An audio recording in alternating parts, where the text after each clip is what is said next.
और अब सियासी खबरों का रुख कर लेते हैं। हरियाणा चुनाव को लेकर कांग्रेस ने अभी तक उम्मीदवारों की लिस्ट जारी नहीं की है।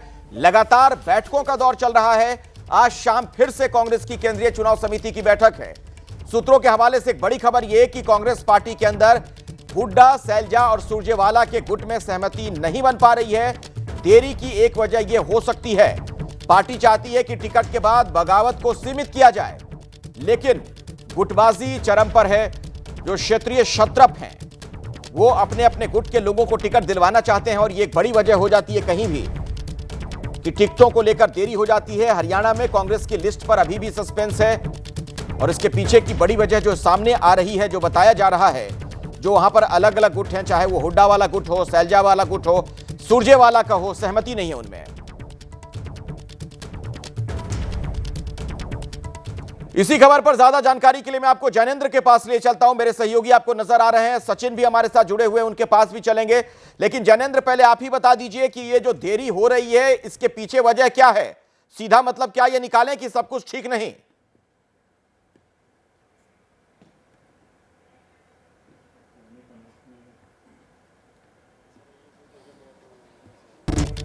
शायद मेरी आवाज नहीं जा पा रही जैनेंद्र तक, हम दोबारा कोशिश करते हैं कि उनसे बातचीत हो सके। तो एक वजह जो मोटी तौर पर नजर आती है वो ये कि वहां पर जो अलग अलग गुट है, यानी जो बड़े नेता हैं, ताकतवर नेता हैं, उनके बीच आपस में नहीं बन रही है। चाहे हुड्डा वाला गुट हो, कुमारी सैलजा वाला हो, रणदीप सुरजेवाला, उनके बीच सहमति नहीं है और इसीलिए प्रत्याशियों की लिस्ट जारी नहीं की जा रही है।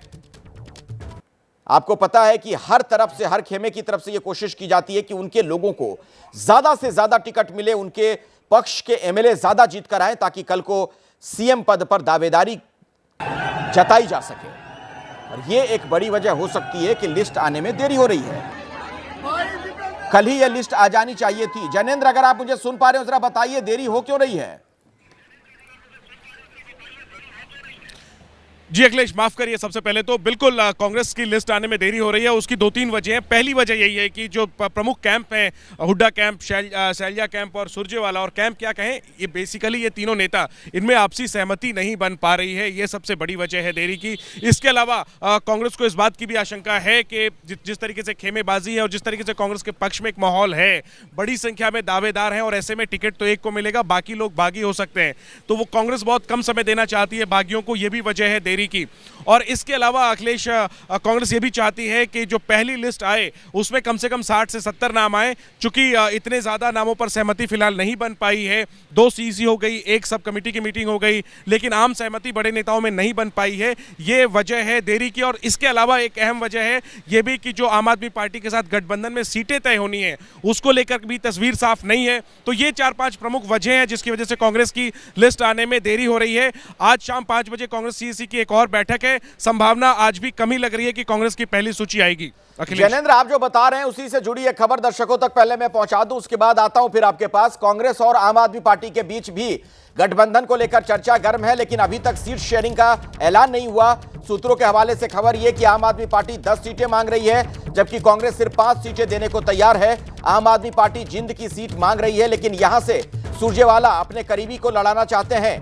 पेच कलायत सीट को लेकर भी फंसा हुआ है, जहां से आप अनुराग ठांडा को चुनाव लड़ाना चाहती है। वहीं कांग्रेस यहां से सांसद जयप्रकाश के बेटे को उतारना चाहती है। जैनेंद्र, क्या यही वजह है कि सीट शेयरिंग में दिक्कत आ रही है? बिल्कुल, सीटों की संख्या और सीटों की पहचान को लेकर के पेंच फंसा हुआ है। एक तो कलायत सीट है, वहां से आम आदमी पार्टी के बड़े चेहरे हरियाणा के अनुराग ठांडा वो तैयारी कर रहे हैं, और वहां से रणदीप सुरजेवाला जो है वो अपने करीबी को चुनाव लड़ाना चाहते हैं। इसके अलावा जींद सीट है, जींद से जो है सुशील गुप्ता तैयारी कर रहे हैं। मेरे साथ राजेंद्र पाल गौतम जुड़ गए हैं। अखिलेश, आम आदमी पार्टी का दामन छोड़कर आज कांग्रेस में शामिल होने वाले हैं। गौतम जी, क्या वजह है पार्टी आप बदल रहे हैं? नहीं, मैं बेसिकली जो सामाजिक न्याय की लड़ाई है, जिसमें समता, स्वतंत्रता, बंधुता और न्याय की लड़ाई है, उस लड़ाई के लिए आम आदमी पार्टी से रिजाइन करके और इस सामाजिक लड़ाई की शुरुआत कर रहा हूं, जो जिसमें मेरी 43 साल जीवन के गुजरे हैं। और मुझे इस मौके पर अरविंद केजरीवाल जी का एक गाना याद आ रहा है, जिसको वो अक्सर गाते थे, इंसान से इंसान का हो भाईचारा, यही पैगाम हमारा। दोनों पार्टियां तो सर इंडिया अलायंस में शामिल है। हरियाणा में दोनों पार्टियों के गठबंधन की बात चल रही है और आप इसका दामन थाम रहे हैं, ये बताइए। नहीं अभी मैं सिर्फ आपको इतना बता रहा हूँ कि मैं आम आदमी पार्टी से रिजाइन कर रहा हूँ, उसकी सदस्यता से सभी पदों से रिजाइन कर रहा हूँ। और जो अरविंद जी लाइन नहीं गाते थे वो लाइन मैं आपको सुना के रिजाइन कर। नए जगत में हुआ पुराना, ऊंच नीच का किस्सा, सबको मिले मेहनत के मुताबिक अपना अपना हिस्सा। तो चूंकि SC ST OBC और माइनॉरिटी के जो लोग हैं उनको उनकी मेहनत के मुताबिक अपना अपना हिस्सा नहीं मिल रहा है। उनकी सामाजिक न्याय की लड़ाई जिसको हमारे महापुरुषों ने लड़ा है, चाहे फूले साहू अंबेडकर की बात करें, मानवर कांसीराम है, लेकिन क्या आपकी वजह से गठबंधन में खटाई उस लड़ाई को लड़ने के लिए मैं सामाजिक न्याय की इस लड़ाई में आम आदमी पार्टी को छोड़ रहा हूँ। क्या आपकी वजह से गठबंधन में देना है सर, इससे गठबंधन से कोई नहीं, इसका कोई गठबंधन से लेना देना नहीं है, वो पार्टियां जाने। मैं आम आदमी पार्टी से रिजाइन कर रहा हूँ। Thank you very much.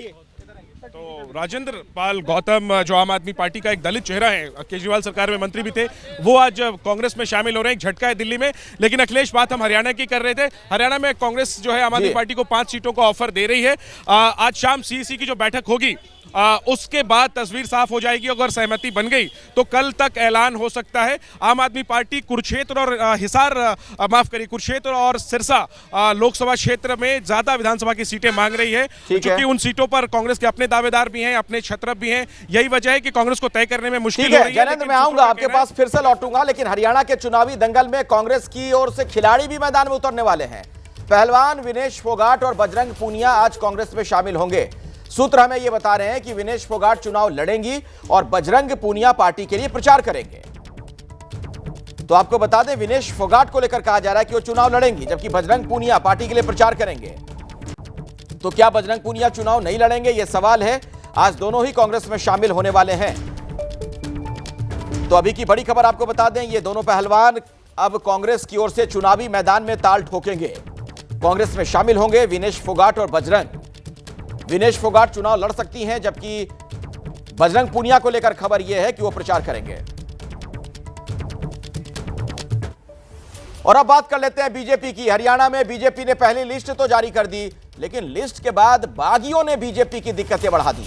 Haryana में बीजेपी के भीतर इस्तीफों की झड़ी लग गई। वहीं मुख्यमंत्री नायब सिंह सैनी डैमेज कंट्रोल में लगे हुए हैं। बागियों की लिस्ट में एक नाम कर्णदेव कंबोज का है।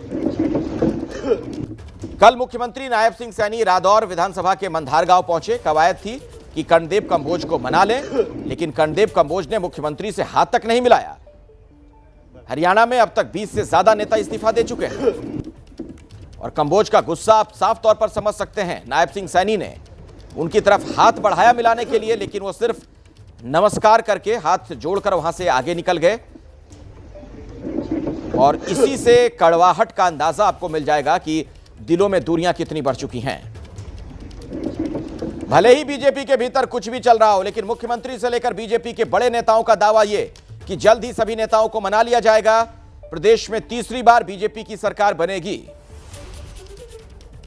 किसी ने कोई रिजाइन नहीं किया। हमारे बहुत सीनियर कार्यकर्ता है, हमारी बातचीत हो रही है। देखिए, एक कमल का फूल है, एक व्यक्ति को मिलना है और पार्टी का निर्णय सर्वोपरि होता है। नहीं, उनकी जो ऐसा है कि उनकी जो भी नाराजगी है उनसे सुनकर उनका समाधान किया जाए। ये हर केस में अलग अलग ग्रीवेंसेस हो सकते हैं, इसलिए अलग अलग व्यक्ति से बात करके ही नाराजगी दूर होगी ना।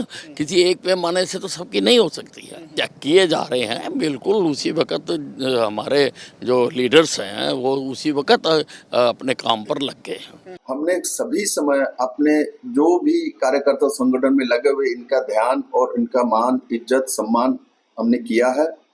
देखिए, राजनीति में बहुत कुछ करना पड़ता है, एडजस्टमेंट भी करना पड़ता है। सब लोग हमारे पार्टी में रहेंगे तो हमारे पार्टी से भी तो कुछ लोग आता जाता है, तो स्वाभाविक तौर पे जो दूसरी पार्टी से आया है हमारे पार्टी में काम कर रहे हैं, तो इनको प्रतिनिधित्व तो नहीं देंगे, समाज में उनका अधिकार नहीं है। हमने ऐसा कोई व्यक्ति को नहीं चुना जो समाज में उनका दायित्व नहीं है, वह समाज उनको नहीं मानता। मेरे साथ सचिन कुमार भी लगातार जुड़े हुए हैं। सचिन, कहीं ये नाराजगी भारी तो नहीं पड़ जाएगी, क्योंकि कुछ तो बड़े कद्दावर नेता हैं जो कि इस तरीके से बागी हो गए। वो हम तस्वीरें दिखा रहे थे, जब कंबोज की तरफ हाथ बढ़ाया मुख्यमंत्री ने तो हाथ तक उन्होंने मिलाना मुनासिब नहीं समझा। जी बिल्कुल, बीजेपी के नेता दावा ज़रूर कर रहे हैं कि हम ये जो नाराज़गी है इसको चेक करेंगे, उसके लिए काम कर रहे हैं, नेताओं से बातचीत कर रहे हैं, पर इतना आसान नहीं होने वाला है बीजेपी के लिए नाराज़गी दूर करना। और इसकी बानगी जो है हमने देखी है, जब मुख्यमंत्री जो है कर्णदेव कंबोज के पास गए और कर्णदेव कंबोज जो है हाथ जोड़ के आगे निकल गए, जबकि मुख्यमंत्री ने जो है हाथ मिलाने के लिए हाथ आगे बढ़ाया था। तो वो एक रिफ्लेक्शन है, शो करता है नाराज़गी जो है किस लेवल तक है। और ये नाराज़गी जो है, कुछ एक सीटें जो हैं जहां पे बात करेंगे हम रंजीत चौटाला की, रंजीत चौटाला से बात कैसे करेंगे, कैसे मनाएगी बीजेपी, क्योंकि उन्होंने ऐलान कर दिया है कि वो चुनाव लड़ेंगे, निर्दलीय लड़ेंगे, रानिया से लड़ेंगे। सावित्री जिंदल जो हैं, जिन्होंने ऐलान कर दिया है कि वो भी चुनाव लड़ेंगे, उनके समर्थक जो हैं दबाव डाल रहे हैं। कविता जैन जो हैं वो नाराज़ हैं, पिछले कल उनके रोने की तस्वीरें जो हैं सामने आई थी। तो नेताओं को मनाना जो है बीजेपी के लिए इतना आसान नहीं होने वाला है। बेशक मेहनत कर रहे हैं बीजेपी के नेता, पर ये आसान नहीं रहने वाला है बीजेपी के लिए। और अगर नाराजगी बरकरार रहती है तो ये बीजेपी के लिए नुकसानदेह जरूर हो सकता है। ठीक है सचिन, शुक्रिया फिलहाल इस जानकारी के लिए आपका, बहुत बहुत धन्यवाद।